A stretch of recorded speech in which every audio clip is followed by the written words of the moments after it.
Assalamualaikum warahmatullahi wabarakatuh. Halo semuanya. Pada kesempatan kali ini, kami dari kelompok 2 pada mata kuliah Interaksi Manusia dan Lingkungan akan memaparkan terkait poster yang telah kelompok kami buat. Sebelumnya, tak kenal maka tak sayang, izinkan kami untuk memperkenalkan anggota dari kelompok 2, yakni Bayu Dwi Santoso, Ismail Karebet, Irma Kurniawati, Esa Aulia Rahman, dan Afifah Nur Hamidah. Poster kami kali ini berjudul Cintai Bumi, Kurangi Sampah Plastik. Teman-teman semuanya, berdasarkan data yang diperoleh dari Asosiasi Industri Plastik Indonesia atau INAPLAS dan Badan Pusat Statistik atau BPS, sampah plastik di Indonesia mencapai 64 juta ton per tahun. Sebanyak 3,2 juta ton merupakan sampah plastik yang dibuang ke laut. Dan dikutip dari Kementerian Kelautan dan Perikanan, pada tahun 2019, Indonesia masuk pada urutan kedua penyumbang sampah plastik terbesar di dunia dengan jumlah 3,21 juta metrik ton per tahun. Kemudian, sebuah penelitian memprediksi bahwa sekitar 710 juta ton plastik akan mencemari lingkungan pada tahun 2040. Pencemaran dan juga kerusakan lingkungan yang disebabkan karena sampah plastik tentunya akan semakin menjadi ancaman dan masalah bagi bumi kita ini. Tentu saja, permasalahan sampah plastik tersebut sangat memprihatinkan sekaligus membahayakan apabila tidak segera ditangani dengan baik. Maka dari itu, diperlukan suatu langkah atau gerakan sebagai implementasi untuk mengurangi sampah plastik baik di Indonesia maupun di dunia. Nah, dalam poster ini, kita akan mengetahui bersama apa saja langkah atau gerakan sebagai implementasi untuk mengurangi sampah plastik di bumi ini. Yuk kita simak penjelasannya. Langkah pertama yang dapat kita lakukan untuk mengurangi sampah plastik adalah membawa dan menggunakan botol minum sendiri. Gaya hidup ini dapat kita terapkan dalam kehidupan sehari-hari dan membuat kita lebih sehat, praktis, dan hemat karena membawa air minum sendiri. Kemudian, beberapa kedai minum juga akan memberikan potongan harga jika kita menggunakan tumbler atau botol minum sendiri. Penggunaan botol minum sendiri dapat mengurangi penggunaan botol atau kemasan plastik dan dapat meminimalisir adanya sampah atau limbah plastik. Materi selanjutnya akan dibacakan oleh Mas Ismail Karebet.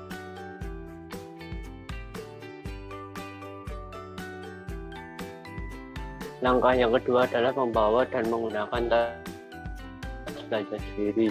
Menurut data dari Kementerian Hidup dan Kehutanan yang dilansir dari Databox, sumber plastik banyak yang disebabkan Indonesia tahun 2020 berasal dari aktivitas rumah tangga.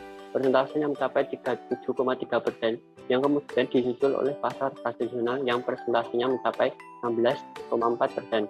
Hal tersebut karena penggunaan kantong plastik yang masih tergolong tinggi dalam masyarakat. Penggunaan tas belanja dapat mengurangi penggunaan kantong plastik. Dengan menggunakan tas belanja akan lebih praktis dan lebih hemat.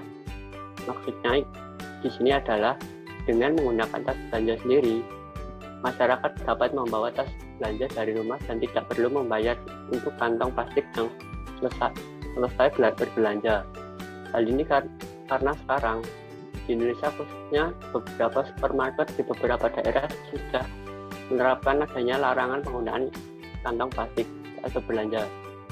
Ada juga supermarket yang menyediakan kantong plastik namun akan dikenakan biaya tambahan untuk membayar kantong plastik tersebut.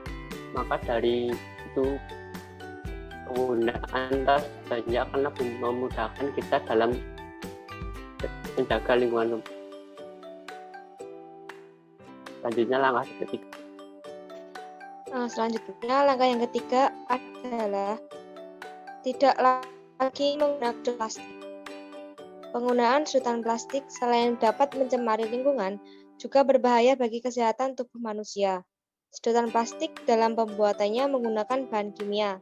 Apabila digunakan untuk meminum minuman yang panas, maka bahan kimia tersebut akan ikut larut bersama dengan minuman dan hal tersebut tentu tidak baik bagi kesehatan. Namun, saat ini ada alternatif lain, yakni mengganti penggunaan sedotan plastik dengan sedotan stainless steel dan sedotan kertas. Hal tersebut tentu jauh lebih ramah lingkungan karena dapat mengurangi adanya sampah plastik dan juga baik untuk kesehatan. Selanjutnya akan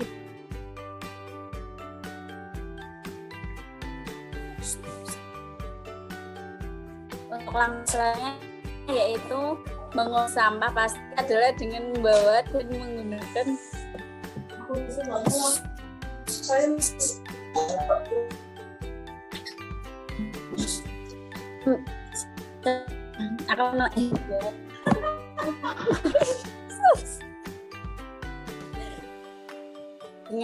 menggunakan kotak makan sendiri.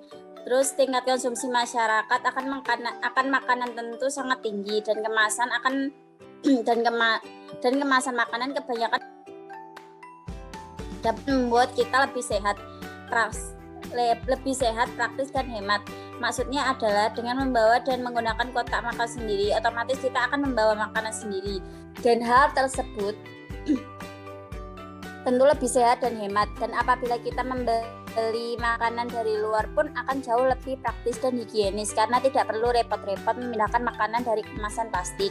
Dengan membawa dan menggunakan kotak makan sendiri dapat mengurangi penggunaan kemasan plastik dan dapat minimalisir limbah atau sampah plastik.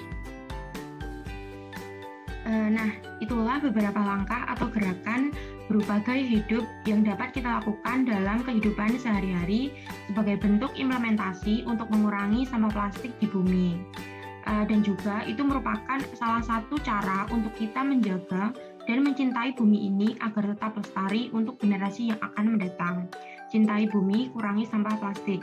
Sekian pemaparan dari kelompok kami. Semoga dengan adanya poster ini dapat bermanfaat bagi kita semua. Wassalamualaikum warahmatullahi wabarakatuh.